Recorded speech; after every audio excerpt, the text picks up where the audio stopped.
Salut et bienvenue sur Anakaland. Aujourd'hui on se plonge ensemble dans un débrief très attendu, la saison 2 de Hellbound. Attendu car en effet cette vidéo était prévue pour la semaine dernière, mais j'ai eu un petit couac à l'enregistrement. J'ai oublié de régler le son. Hellbound donc, qui après une première saison intense avec ses thématiques puissantes et son ambiance unique, soulève la question de savoir si cette suite est à la hauteur des attentes. Entre critiques sociales mordantes, dilemmes moraux et un regard intense sur la nature humaine, la série avait frappé fort dès ses débuts. Et cette fois-ci, on va voir si la saison 2 reste aussi audacieuse ou si elle prend un tournant différent. Car ce qui rend cette série captivante, c'est la manière dont elle explore la foi et la manipulation, tout en se posant la question de ce qui fait réellement un péché, aux yeux de la société. Alors que la première saison crée une atmosphère de tension mystique, Hellbound opte ici pour un traitement plus terre-à-terre, plus pragmatique, voire politique. Ce changement est intéressant car on passe des révélations surnaturelles au jeu de pouvoir entre la secte et les factions opposées, ajoutant de nouvelles couches de complexité. Pourtant, en délaissant un peu le mystère, la série perd un peu de l'essence qui l'avait rendue si unique, avec son propos à mi-chemin de l'horrifique, du thriller et du fantastique. Et comme j'ai remarqué avec la vidéo précédente que ce qui vous intéressait le plus c'était le récap, j'ai opté dans cette vidéo pour une organisation un peu plus fluide, avec les éléments d'analyse intégrés directement au résumé de la saison, afin de ne pas perdre le fil des événements. Et j'espère que ça vous plaira.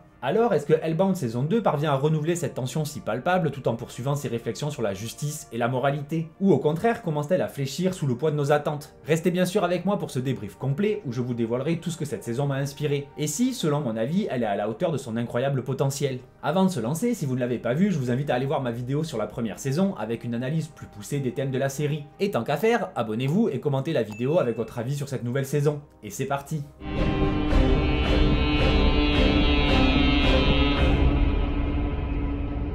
Après la fin explosive de la saison 1, nous retrouvons un monde où les manifestations surnaturelles de la mort ont pris encore plus d'ampleur. La nouvelle vérité s'effondre progressivement, notamment après la révélation choquante concernant l'innocence du bébé condamné, et ce vide crée une opportunité pour des groupes radicaux comme Pointe de Flèche, pour prendre le contrôle, poussant le fanatisme à des niveaux encore plus extrêmes. Du côté de Sudo, la résistance continue mais un désespoir palpable s'installe. L'étau se resserre et les autorités commencent même à intervenir, mais d'une manière inquiétante et ambiguë. De son côté, le mystère demeure entier, notamment avec le retour inattendu de certains personnages, dont un en particulier le président Jong Jin-soo.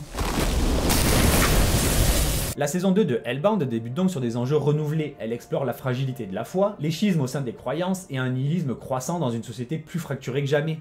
D'emblée, on plonge dans un univers bien plus sombre et terne. L'ambiance visuelle a changé, adoptant une esthétique monochrome qui s'étend des décors d'une ville presque abandonnée aux costumes des membres de Pointe de Flèche, moins flashy que précédemment. Ce choix visuel souligne notamment le passage de 4 ans depuis la fin de la saison précédente, une période durant laquelle l'opinion publique s'est résignée face aux explications de la nouvelle vérité, malgré l'horreur de l'exécution du bébé, et bien sûr les questions qui découlaient de sa survie.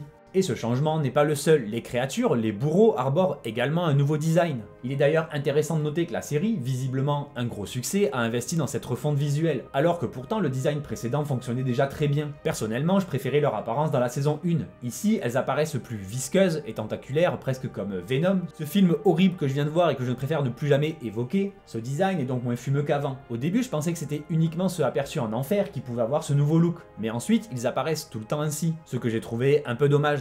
Nous retrouvons donc une société en ruine morale, marquée par la chute de la nouvelle vérité. On pourrait s'attendre à une libération, mais c'est tout le contraire qui se produit. Avec la montée de Pointe de Flèche, le fanatisme continue de prospérer, mettant en lumière la nature humaine en proie au chaos et à la peur. Cette émergence des mouvements extrêmes illustre comment le fanatisme peut ressurgir sur des formes encore plus radicales, surtout lorsque le culte dominant s'effondre. Là où la saison 1 soulignait le poids d'une organisation structurée, la saison 2 nous montre le danger d'une idéologie fragmentée et hors de contrôle, un point marquant de cette nouvelle saison.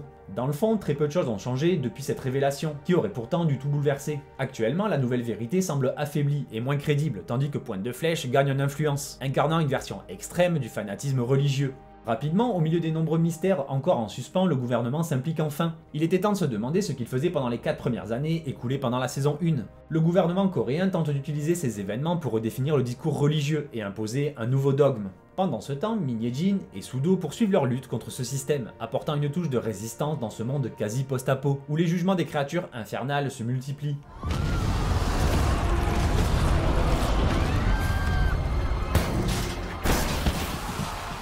La série montre comment ces différentes factions utilisent la peur pour manipuler et diviser. Dans cette saison, l'irruption de l'autorité politique et des personnalités influentes symbolise l'instrumentalisation accrue de l'angoisse collective pour maintenir l'ordre, ou s'arroger le pouvoir en écho à des situations bien réelles. La nouvelle vérité semble user des codes marketing et des mises en scène grandiloquentes pour influencer les masses. Cette nouvelle saison met donc en place de nombreux enjeux, alimentant une tension palpable, bien que, malheureusement, pas forcément avec la même puissance que la première saison.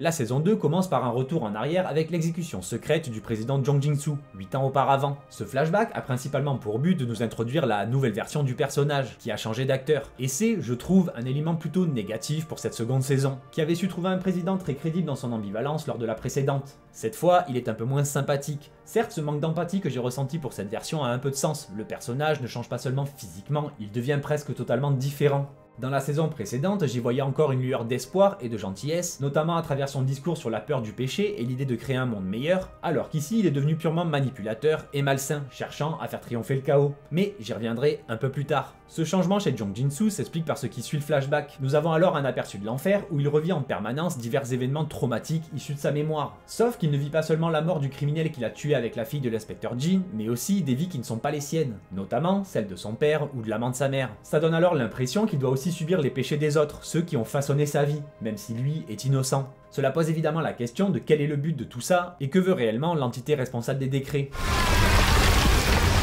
Ainsi, après des années d'enfer, Jinsu revient finalement à la vie, de la même manière que par Junja précédemment. Il semble d'abord très perturbé, ne se rendant même pas compte qu'il est revenu à la réalité, se demandant dans quelle vie il est, et donc toujours en enfer. Ce n'est que lorsqu'il est retrouvé nu, sur le bord de la route, par un homme qui se prosterne et l'appelle par son nom, qu'il semble enfin réaliser qu'il a bel et bien retrouvé sa vie. Puis la série repart à nouveau en arrière, environ 3 mois auparavant. On constate les réelles conséquences de la prise de pouvoir de Pointe de Flèche, ils ont notamment repris le contrôle des exécutions publiques, mais, fait assez drôle et révélateur de la manière dont le fanatisme peut amener les croyants à des extrêmes, ils ont trouvé une explication au miracle du bébé de la famille B. D'abord, ils nient ce qui semble évident, à savoir que les jugements ne touchent pas seulement des pécheurs, notamment en détournant l'attention vers les parents, exposés comme les véritables pécheurs dans cette histoire, plutôt que le nouveau-né.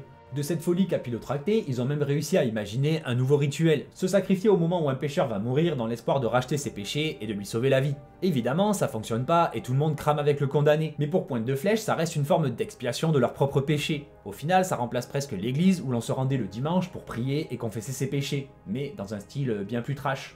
Et en mettant en avant cette volonté de pardon et de rédemption, il est compréhensible que leur message soit plus séduisant que celui de la nouvelle vérité. Certes, la honte et l'humiliation restent bien présentes pour le pécheur et sa famille, mais au moins il y a une possibilité d'espoir et de pardon, chose en quoi ils veulent tous croire, évidemment. Cette croyance est même renforcée par la survie d'une des fanatiques, Maîtresse Soleil, qui n'a perdu qu'un bras lors d'une précédente exécution, la poussant donc à croire qu'elle avait été pardonnée, entraînant d'autres à vouloir en faire de même. Malheureusement, nous découvrons rapidement qu'elle meurt, elle aussi, avec les autres cette fois-ci. Un nouveau mystère qui sera, heureusement, résolu plus tard dans la saison. Et il faut s'en contenter car pour les réponses évidentes, il faudra encore attendre un peu. On apprend alors que sa survie antérieure n'avait rien à voir avec un quelconque pardon, mais simplement qu'elle s'était jetée sur le tas trop tard pour mourir avec les autres. Encore une représentation de l'aveuglement religieux. Les croyants voient ce qu'ils veulent voir dans les événements dont ils sont témoins ou même victimes. Car si une chose n'a pas de sens pour eux, c'est tout leur monde qui s'effondre. Puis, lors de notre retour à la nouvelle vérité, représenté par le deuxième président Kim, il devient assez évident que son influence, voire même son pouvoir, est désormais terminé. Il est attaqué par des membres de Pointe de Flèche qui tentent de le tuer sans craindre la moindre représaille ou courroux divin. Ainsi, la nouvelle vérité et ses membres ne sont plus les émissaires de Dieu comme avant. Cependant, un nouveau personnage apparaît pour tenter de changer la donne. Une responsable politique du nouveau gouvernement coréen qui propose une alliance avec la secte. Madame Lee, personnage des plus intéressants, à la fois drôle, machiavélique et très irrespectueuse face aux religieux, elle ne se fait aucune illusion sur qui ils sont. J'ai d'ailleurs adoré son charlatan respectable. Et son personnage offre une vision différente sur certaines thématiques de la série, comme la manipulation de la masse et la fabrication de textes religieux. Cela constitue, je dirais, à la fois un point positif et négatif de la saison. Certes, il est intéressant d'avoir un nouveau point de vue sur les sphères du pouvoir, mais ça enlève une part de la perspective des opprimés, qui était très présente et intéressante dans la première saison. Les personnages que l'on suivait alors subissaient le système, que ce soit Min et Jin ou même B. Ils étaient victimes du pouvoir et de l'influence de la secte. Mais maintenant, tous les protagonistes semblent sur un pied d'égalité, organisés, chacun ayant ses propres partisans, tandis que l'arrivée du gouvernement et donc de la loi tente de rationaliser ces événements surnaturels, ce qui enlève un peu trop de l'horreur de la série. Nous découvrons ensuite que Park Junja a été prisonnière en secret depuis sa résurrection il y a 4 ans, par la nouvelle vérité qui tente de déchiffrer ses paroles pour expliquer sa résurrection avant de la révéler au public, mais apparemment sans succès. Madame Lee propose alors de dévoiler le retour de la première condamnée et de l'utiliser pour promouvoir le nouveau message de Dieu, qu'ils baptiseront alors la nouvelle volonté. Mais un dernier obstacle pourrait contrecarrer leur plan. Le retour possible du président Zhang Jingsu serait dévastateur pour leur nouveau message. Ainsi, le seul moyen de contrôler les événements serait de connaître le lieu de l'exécution du président il y a 8 ans. Et il se trouve qu'un seul homme a été témoin de cet événement, l'inspecteur Jin Kyun-hoon, qui fait donc enfin son retour, mais comme précédemment, il n'apparaît que dans quelques séquences. C'est dommage car je pensais vraiment qu'il reviendrait pour mener une véritable enquête sur tout ça, mais ce ne sera pas pour tout de suite. Pendant tout ce temps, il se cachait pour protéger sa fille malade. Il lui ment même depuis des années, la représentant presque comme une élue, une prophétesse. Mais sa présence dans la saison, bien que fugace, aura tout de même permis une séquence plutôt pas mal dans laquelle ils sont sauvés par nul autre que la grande Madame Mine, toujours aussi badass. Toutefois, malgré leur aide, il refuse de rejoindre Sudo, ne voulant pas passer les derniers instants de la vie de sa fille loin d'elle, en tentant en plus de discréditer tout ce en quoi elle croit. Cependant, à la fin de la saison, alors que tout s'effondre, on la voit succomber à sa maladie. Ainsi, son père sera peut-être enfin libre pour la saison 3, afin d'élucider enfin le mystère. Et surtout, là où le personnage brille en seulement quelques phrases, c'est lorsque Madame Mine essaie de lui soutirer les informations sur la localisation du jugement du président, et qu'il trouve néanmoins le moyen de faire la morale à l'avocate sur la façon d'élever l'enfant miraculé. Il lui demande simplement si elle est aimée en plus d'être en sécurité, car dans le fond c'est ce qui est le plus important pour en faire une enfant équilibrée, puis donc une bonne personne si elle veut être du bon côté de l'histoire. Et notamment grâce à cet enfant, au fil des épisodes, certains personnages comme Min Ye-jin ou même Park Junja avec ses propres enfants doivent faire face à des choix éthiques complexes qui interrogent leur sens de la justice et du devoir. La série illustre ainsi l'impact de ces dilemmes sur leur humanité et leurs convictions. Des conflits internes aux personnages renforçant les questionnements sur la nature du bien et du mal, et même sur le prix de la lutte à tout prix. De plus, Madame Mine n'est plus la chef de Sudo, mais seulement l'une des chefs. L'organisation est désormais divisée en cellules, en groupuscules de résistants divers, aux objectifs et méthodes parfois divergents. Chaque groupe mène ses propres actions sans forcément tout partager avec les autres. Par exemple, Min Ye-jin et son groupe protègent et cachent la petite fille, tandis que d'autres adoptent des méthodes un peu plus radicales. Ils collaborent mais ne partagent pas tout, et Madame Mine, refusant d'utiliser la petite ou d'abandonner Madame Park à son destin, sera progressivement mise à l'écart du reste de l'organisation. Ce qui tombe bien au final car elle pourra passer plus de temps avec la petite, qui est vraiment en manque d'amour. Ainsi, après avoir introduit les nouveaux enjeux et personnages, la saison adopte alors un rythme plus linéaire, suivant une chronologie unique centrée sur une seule intrigue, autour du pouvoir. Mais dans ce petit jeu, personne ne semble réellement chercher à distinguer le vrai du faux, seulement à tirer son épingle du jeu. Tout commence avec la résurrection de Park Junja qui est annoncée par la Nouvelle Vérité, en réponse au sauvetage du policier. Et pourtant, malgré cette annonce, la série choisit de retarder le dévoilement du rituel de l'éveil, de tout pile 3 mois. Comme par hasard. Juste le temps qu'il faut pour attendre que Jong Jin-soo ressuscite lui aussi. Et bien que cet intervalle soit justifié par deux petits éléments scénaristiques, le décryptage de ce qu'elle dit et l'élaboration du nouveau dogme, c'est un peu dommage car la première saison faisait de la gestion du timing un atout essentiel. Rappelez-vous par exemple la coïncidence et le timing parfait à la toute fin. Alors qu'ici la fluidité est moindre et l'effet moins percutant. Toutefois, l'annonce de la résurrection de Park Junja par la Nouvelle Vérité reste un tournant majeur. Cet événement, bien qu'attendu, soulève des questions sur le contrôle et l'interprétation des événements. La série temporise avant de révéler la cérémonie de l'éveil, ce qui, bien que dramatique, crée quand même une dissonance narrative. Le rythme trop linéaire nuit à l'intensité de la découverte, contrastant avec l'exploration plus complexe et moins prévisible de la première saison. Ici, le timing presque parfait de leur apparition dans la saison semble une coïncidence un peu forcée.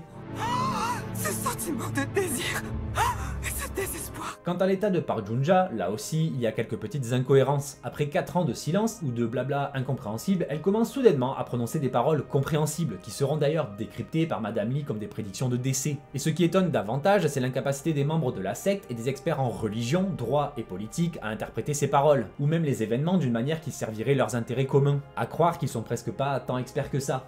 Alors que la secte cherche à restaurer son pouvoir et que le gouvernement souhaite rétablir un semblant d'ordre, les manœuvres de Madame Lee révèlent des thèmes de manipulation et de trahison. Tantôt alliée de la Nouvelle Vérité pour déstabiliser les fanatiques de Pointe de Flèche, et tantôt complice de Sudo, elle s'impose comme une nouvelle figure manipulatrice. Son objectif, établir deux camps, les fanatiques et les sceptiques, avec au centre des politiciens jouant sur la neutralité, pour maintenir leur emprise sur le pouvoir. En jouant la carte du ni l'un ni l'autre, poussant chacun des camps à jouer les castors pour conserver le pouvoir au centre. Et bizarrement, ça me rappelle étrangement des dynamiques bien réelles et assez récentes.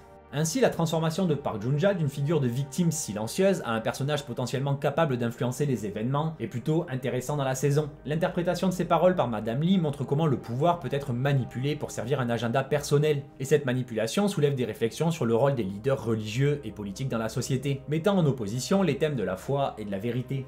De plus, Hellbound propose une réflexion subtile sur l'idée de justice, tant divine qu'humaine. La manière dont certaines résurrections se produisent, en montrant des enfers adaptés aux péchés supposés des victimes, pourrait être une façon de montrer que l'autorité divine elle-même est faillible ou soumise aux interprétations humaines. C'est une thématique qui enrichit la critique d'un système manichéen et arbitraire où tout finit par être gris à trop vouloir que ce soit blanc ou noir. La série tourne alors toute son attention vers l'attente de la résurrection de Jong Jin-soo, cette fois perçu de l'extérieur alors qu'il est retrouvé par l'homme introduit en début de saison. Et loin d'être un fervent croyant de la Nouvelle Vérité, comme la série le laissait supposer au début, cet homme est en réalité un membre de Sudo, motivé par un désir de vengeance après avoir perdu sa femme, la maîtresse soleil de Pointe de Flèche tuée par les bourreaux. Et ironiquement, bien qu'animé par la haine du fanatisme et de la manipulation, il se laisse manipuler sans réserve par Jinsu, qui parvient encore à se faire passer pour une victime, et l'autre bien sûr il le libère et l'emmène carrément voir pointe de flèche. Toutefois, alors qu'il est sur le point d'être tué, ce crétin aura quand même l'une des réflexions les plus pertinentes de la série depuis le début. Il lance une réflexion poignante expliquant que Dieu ne cherche qu'à semer le chaos en transformant le monde en véritable enfer. Ce constat résonne alors avec la série dans son ensemble. Cette entité s'emploie à attiser les tensions, à encourager des affrontements et à nourrir le désespoir, guidant inéluctablement le monde vers sa fin. Mais avant de dévoiler la finalité de cet enfer sur Terre, restons sur le personnage de Jon Jinsu, revenu d'entre les morts et fondamentalement changé. Il n'est plus ce personnage ambivalent entre douceur et manipulation, capable d'amener d'autres à tuer pour façonner le destin du monde. Au contraire, il apparaît plus antipathique, ce qui pourrait être dû au changement de casting, même si sa psychologie semble aussi moins nuancée, jusqu'à évidemment que le final ne révèle son véritable visage. Ici, il n'est plus qu'un véritable méchant manipulateur utilisant et trompant ce qui l'entoure, ce qui le rend presque trop simpliste. Toutefois, il est hanté par son expérience de l'enfer. Dans les miroirs, il aperçoit constamment les bourreaux à sa poursuite, comme une ombre qui ne le quitte jamais, entre culpabilité et menaces fantastiques. Cette symbolique va donc au-delà du traumatisme. Les miroirs, souvent associés à l'âme dans diverses cultures, deviennent ici le refuge de ces démons intérieurs. Et je prends un peu d'avance sur l'intrigue ici, mais la métamorphose de Jinsu en bourreau à la toute fin montre bien l'idée que les traumas et les erreurs passées peuvent transformer un individu en une incarnation de sa propre peur.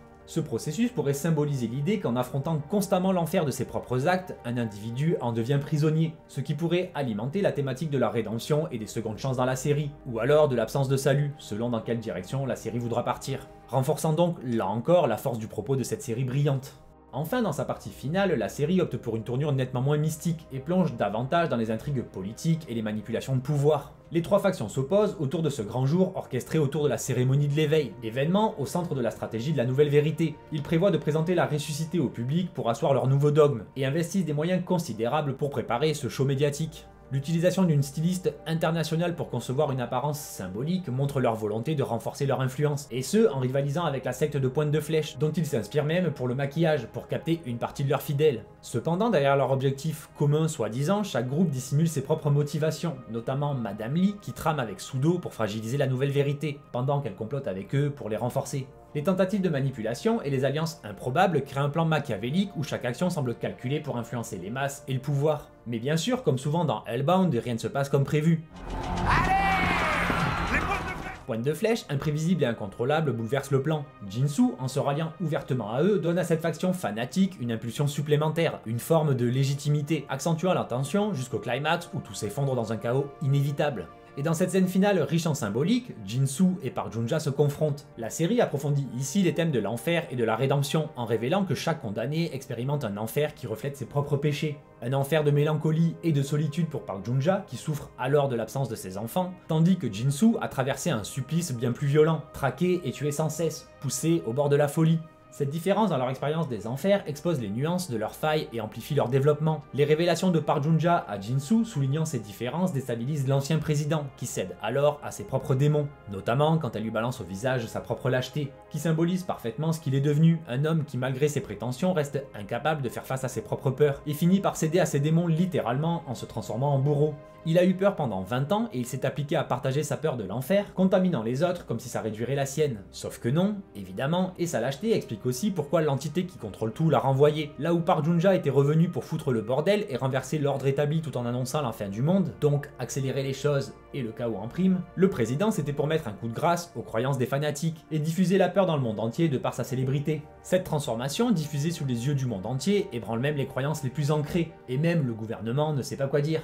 Le retournement de situation finale, avec Madame Min s'échappant avec Park Junja, offre une perspective d'espoir, et la prophétie de Park Junja démontre aussi que le destin, bien que sombre, n'est peut-être pas inéluctable. En effet, contrairement au président Kim qui est bien mort comme annoncé, Min Ye-jin réussit à y échapper, donc le monde peut encore être sauvé, vu que la ressuscité a prédit la mort du monde de la même manière. Enfin, la paix revient quelques instants dans la série. Madame Park part retrouver ses enfants, conduite par nul autre que son propre fils devenu adulte, dans une scène montrant simplement l'évidence d'un tel amour entre une mère et ses enfants. Ainsi, Park Junja a-t-elle accompli son destin? Est-elle enfin autorisée à vivre en paix? Ou va-t-elle faire son retour dans la prochaine saison? Et pourquoi pas en bourreau elle aussi? Qu'en pensez-vous? Dites-moi ça en commentaire.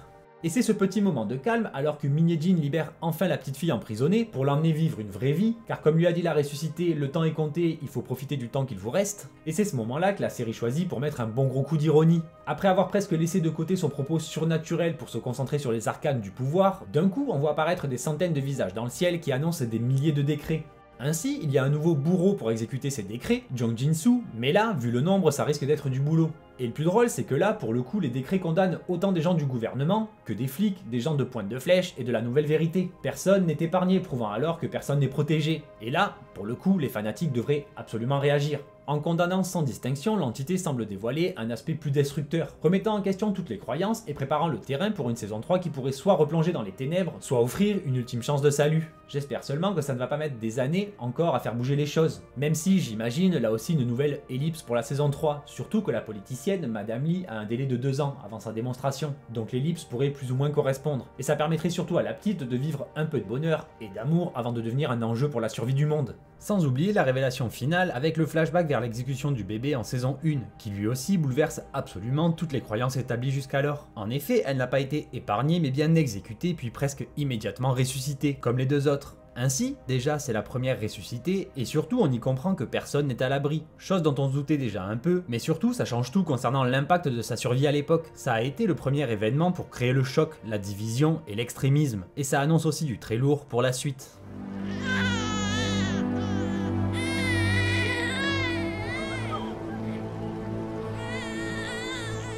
La série pourrait donc soit exploiter les fondements d'une société en proie au jugement omniprésent, soit proposer un futur où un personnage comme la jeune fille, maintenant adoptée par Minhyejin, et pourquoi pas carrément devenue adulte, pourrait incarner l'espoir d'un renouveau.